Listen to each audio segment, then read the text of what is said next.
14 কোটি নয়, 200, 250, 300 কোটি টাকা কাছে যে প্রপার্টি চলে গেছে। সেই জমির মধ্যে মাছের ভেড়ি আছে, সাধারণ গরিব লোকের ওই আদিবাসীদের জমি নিয়ে ভেড়ি করা হয়েছে, নোনা জল ঢুকিয়ে ইটভাটা করা হয়েছে। এরকম বহু প্রপার্টি ছিনে নেওয়া হয়েছে, সরকারি জমি যা ছিল খাস সব নিয়ে নেওয়া হয়েছে। এবারে এই যে সম্পত্তি তাতে প্রায় 300 কোটি হয়ে যাবে। আমার মনে হয় মমতা ব্যানার্জিরা বলেছেন যে ইন্ডিয়া জোটে 315 সিট হবে, সেটা তো হওয়ার চান্স নেই, কিন্তু 315 কোটি টাকা শাহজাহানের পার হয়ে যাবে। আর এটাই এবারে ভোটের ইস্যু। মমতা ব্যানার্জি যদি কী বলে নন্দীগ্রাম দেখিয়ে, সিঙ্গুর দেখিয়ে ভোট জিততে পারেন, তো ওনার এত বড় অপকর্ম ওটা কেন আমরা লোককে ভুলতে দেবো? ওইটা নয়, এর চেয়েও বড়ো অপকর্ম আরও বেরোবে। কারণ যেটা চলছে সন্দেশখালিতে এখনও শাহজাহানের মেজ ভাই যে এখনও অ্যাবসকন্ডেড, তার লোকেরা গিয়ে এখনও ভয় দেখাচ্ছে গ্রামেগঞ্জে মহিলাদের, তাই তাদের রাত জাগতে হচ্ছে। পুলিশ কেস দিয়ে তুলে নিয়ে যাচ্ছে যাকে তাকে। পরিবারের মহিলারা বাধ্য হয়ে রাস্তায় নেমেছেন, তাদেরকেও ছাড়া হচ্ছে না, চুলের মুঠি ধরে নামানো হচ্ছে। এই যে ভয়ঙ্কর পরিস্থিতি, ওরা চাইছে এইভাবে ওখানকার ভোটটা করতে। কিছু গ্রামের তো সব পুরুষরা ঘর ছাড়া হয়ে গেছেন, ভোট পর্যন্ত ওরা গায়ের জোর দেখিয়ে ভোট করতে চাইছে, জিততে চাইছে। কিন্তু ওখানকার মহিলারা যেভাবে প্রতিরোধ করছেন, সারা ভারতবর্ষে এটা একটা উদাহরণ তৈরি হয়ে গেছে। হুগলি লোকসভা কেন্দ্রের দুটো আসন, শ্রীরামপুর এবং হুগলি, সেখানকার তৃণমূল প্রার্থীদের ঘিরে দলেরই কর্মীদের একটা বড় অংশ তারা ক্ষুব্ধ। আবার হাওড়াতে প্রসূন বন্দ্যোপাধ্যায়, তার বিরুদ্ধে ক্ষুব্ধ নেতাদের একাংশ রথিনবাবুর সঙ্গে সরাসরি হাত মিলিয়ে পড়েছেন, আমরা আপনার সাথে কাজ করব। প্রথম কথা, রথিনবাবুর মতো ডাক্তার, স্বনামধন্য ব্যক্তি, তিনি ওখানে কর্পোরেশনের মেয়র ছিলেন তাদের পার্টির, তাকে কিছু করতেই দেওয়া হয়নি। তিনি এবারে আমাদের ক্যান্ডিডেট হয়েছেন যোগ্য ব্যক্তি হিসাবে, হাওড়ার বক্তব্য তুলে ধরার জন্য পার্লামেন্টে যোগ্য ব্যক্তি। কিন্তু টিএমসি খালি ওখানে নয়, সব জায়গায় তাদের আর এমপিদের নিয়ে, তাদের ক্যান্ডিডেট নিয়ে ক্ষোভ আছে। কারণ ক্ষমতাশীল পার্টি আছে বলে তারা কিছু করেন না, অনেকে দেখতে পায় না, তাই অনেকে টিকিট কাটতে হয়েছে সিটিং এমপির। আর প্রশ্ন হচ্ছে যে বিজেপির এমপি কোথায়? বিজেপির এমপিরা লেগে আছে, পার্লামেন্টে আছে, এখানেও আছে, কিন্তু ওদের এমপিরা কোথায়?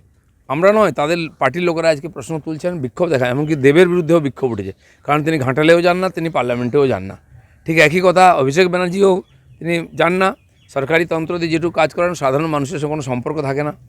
কলকাতা আশপাশের সমস্ত এমপিদের একই ঘটনা, তাদের কর্মীদেরই খোঁজখবর নেন না। আজকে সুযোগ পেয়েছেন তারা, সেই প্রশ্ন তুলছেন। বদলা নয়, বদল চাই, একসময় এইটা ট্যাগলাইনটা উঠেছিল, কিন্তু এখন তো উল্টো সুর দেখছি, বলছে বদলার রাজনীতি। নন্দীগ্রামের সভামঞ্চ থেকে মমতা বন্দ্যোপাধ্যায় ডাইরেক্ট বদলা বলছে। মমতা ব্যানার্জি বলেন একরকম, করেন একরকম, চিরদিনই এরকম ওনার দ্বৈত চরিত্র। এখন সব হয়ে গেছে, মানুষ ভোট দিচ্ছে না, তাই ভয় দেখাচ্ছেন বলে। আমার ওখানে বর্ধমানে মন্তেশ্বর এলাকায় একজনকে খুন করা হচ্ছে, বাকিদের ভয় দেখানো হচ্ছে। এখনও অলরেডি অনেক লোক ওই এলাকা ছেড়ে চলে গেছে, যারা আমাদের হয়ে কাজ করেছিল। তো এই ধরনের ভয়ের পরিবেশ আগের থেকে তৈরি করা হচ্ছে, যাতে ভোটটাকে প্রভাবিত করা যায়। কিন্তু আমি বলে দিচ্ছি, লোকে আর ঘুরেও টিএমসির দিকে তাকাবে না। যে মহিলাদেরকে 500 টাকা দিয়ে উনি কিনে নিয়েছেন, বলছেন 1000 টাকা দেবেন, তারা সবচেয়ে বেশি আজকে তার বিরুদ্ধে ভোট দিচ্ছেন, তারা সবচেয়ে বেশি বীতশ্রদ্ধ। কালকে মমতার পরে আজকে অভিষেক, শুভেন্দুর গড় বলে বারবার ওই জায়গাটাকে টার্গেট করা হচ্ছে, ওখান থেকে ভোট ছিনিয়ে নেওয়ার চেষ্টা। না, ওনারা যত যাবেন ভোট কমবে, কারণ ওনারা যে অত্যাচার করেছেন, যে ওখানে দুর্নীতি করেছেন, তার জবাব মানুষ দেবে। পূর্ব মেদিনীপুরের মানুষ খুবই সচেতন, শিক্ষিত, বুদ্ধিমান মানুষ, তারা ওইসবে আর শুনবেন না। খালি ওখানে নয়, জঙ্গলমহলেও আমি দেখেছি বারবার যেতেন। বর্ধমানে 18 দিন মমতা ব্যানার্জি ছিলেন, কিন্তু একটা সিটও জিততে পারবেন না। দাদা, ডোমজুড় জুড়ে পড়লো পোস্টার কল্যাণ বন্দ্যোপাধ্যায় এবং কল্যাণ ঘোষের বিরুদ্ধে, সব জায়গায় 25,000-এর বেশি ভোটে হারবে। এমপিদের বিরুদ্ধে এবং নেতাদের বিরুদ্ধে, যারা স্থানীয় নেতা, সবচেয়ে বেশি অত্যাচার ওরা করেছে। টাকা তুলেছে, ভয় দেখিয়েছে, কেস দিয়েছে। সবচেয়ে বড় যেটা এবারে দেখার বিষয়, সেটা হচ্ছে মুসলিম সমাজ, যারা ওদের ব্লক ভোটার ছিলেন, তারা কিন্তু রিভেঞ্জ করেছেন সব জায়গায়। তারা বিজেপিকেও ভোট দেবেন, কিছু লোক জোটকে ভোট দেবেন। তারাই ঠিক করেছেন এবার টিএমসিকে হারাবেন, সেজন্য তাদেরকে বেশি ভয় দেখানো হচ্ছে, কিন্তু কোনো রাস্তা নেই। তারা টিএমসির আসল রূপ বুঝতে পেরেছেন, যেমন কংগ্রেসকে ছেড়ে দিয়েছিলেন, যেমন সিপিএমকে ছেড়ে দিয়েছিলেন, এবারে টিএমসিকে ছেড়ে দেবেন। রাজ্যপালের বিরুদ্ধে অল আউট অ্যাটাকে তৃণমূল কংগ্রেস, আজকে তৃণমূল ছাত্র যুবদের অপসারণ চেয়ে রাজভবন অভিযান। এই যে মক ফাইট ওরা করছে ফালতু ইস্যু নিয়ে, এটা লোকে টিএমসিকেই বিশ্বাস করে না, সেজন্য তার আন্দোলনের কোনো গুরুত্ব নেই।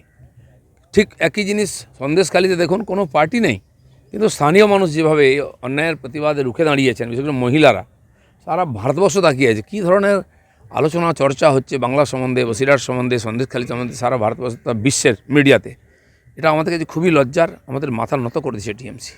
রাজ্যপালের যে আসন, সেই আসনটা আপনার কি মনে হয় ওনার আপাতত পদত্যাগ করে তদন্তে সাহায্য? দেখুন, টিএমসি কেন, কংগ্রেসও এরকম করেছে। সুপ্রিম কোর্টের জজের বিরুদ্ধে ইমপিচমেন্ট প্রস্তাব নিয়ে এসছে, স্পিকারের বিরুদ্ধে। এরা এই পদগুলোকে একদিন কাজে লাগিয়েছে, যখন কাজে লাগাতে পারছে না তাকে বদনাম করছে, চেষ্টা করছে।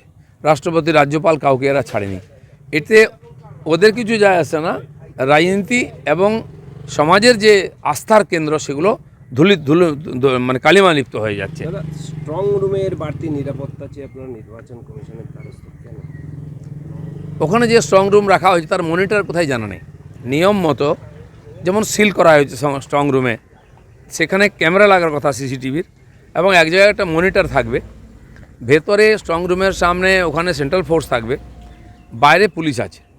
মনিটর কোথায় খুঁজে পাচ্ছে না আমাদের লোকেরা গিয়ে রাত্রেবেলা, কী হচ্ছে কিছু বোঝা যাচ্ছে না, ভেতরে ঢুকতে দিচ্ছে না। তো সেখানে পাহারাদার ডে অ্যান্ড নাইট সব পার্টির লোকেরা আছে, আমাদেরও একজন করে থাকে, তাদের রেজিস্ট্রেশন আই কার্ড দেওয়া হয়েছে। তো তারা খুঁজে পাচ্ছে না, তাই কমপ্লেন করেছে। তখন আমাদের এজেন্টরা গেছে, গিয়ে দেখছে কোথাও কিছু নেই। তখন এই প্রশ্ন তুলেছি, কথা হয়েছে। তারা বলছে মনিটর সরিয়ে সামনে করবে, কারণ মনিটর থেকেই বোঝা যাবে, কাউকে ভিতরে ঢুকতে দেওয়া হবে না। সেটা ছিল না। শেষ প্রশ্ন, শেখ শাহজাহানের 14 কোটি টাকার জমি বাজেয়াপ্ত 14 কোটি নয়, 200, 250, 300 কোটি টাকা কাছে যে প্রপার্টি চলে গেছে। সেই জমির মধ্যে মাছের ভেড়ি আছে, সাধারণ গরিব লোকের ওই আদিবাসীদের জমি নিয়ে ভেড়ি করা হয়েছে, নোনা জল ঢুকিয়ে ইটভাটা করা হয়েছে। এরকম বহু প্রপার্টি ছিনিয়ে নেওয়া হয়েছে, সরকারি জমি যা ছিল খাস সব নিয়ে নেওয়া হয়েছে। এবারে এই যে সম্পত্তি, তাতে প্রায় 300 কোটি হয়ে যাবে। আমার মনে হয় মমতা ব্যানার্জিরা বলেছেন যে ইন্ডিয়া জোটে 315 সিট হবে, সেটা তো হওয়ার চান্স নেই, কিন্তু 315 কোটি টাকা শাহজাহানের পার হয়ে যাবে। আর এটাই এবারে ভোটের ইস্যু। 14 কোটি নয়, 200, 250, 300 কোটি টাকা কাছে যে প্রপার্টি চলে গেছে।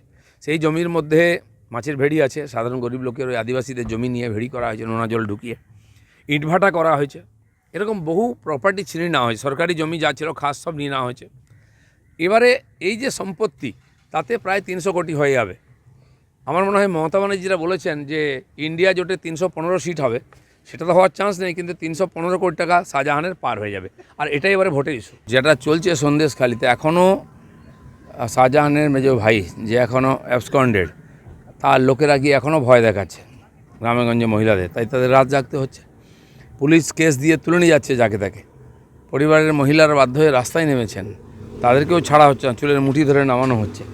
এই যে ভয়ঙ্কর পরিস্থিতি, ওরা চাইছে এইভাবে ওখানকার ভোটটা করতে। কিছু গ্রামের তো সব পুরুষরা ঘর ছাড়া হয়ে গেছেন, ভোট পর্যন্ত ওরা গায়ে জোর দেখিয়ে ভোট করতে চাইছে, জিততে চাইছে। কিন্তু ওখানকার মহিলারা যেভাবে প্রতিরোধ করছেন, সারা ভারতবর্ষে এটা একটা উদাহরণ তৈরি হয়ে গেছে।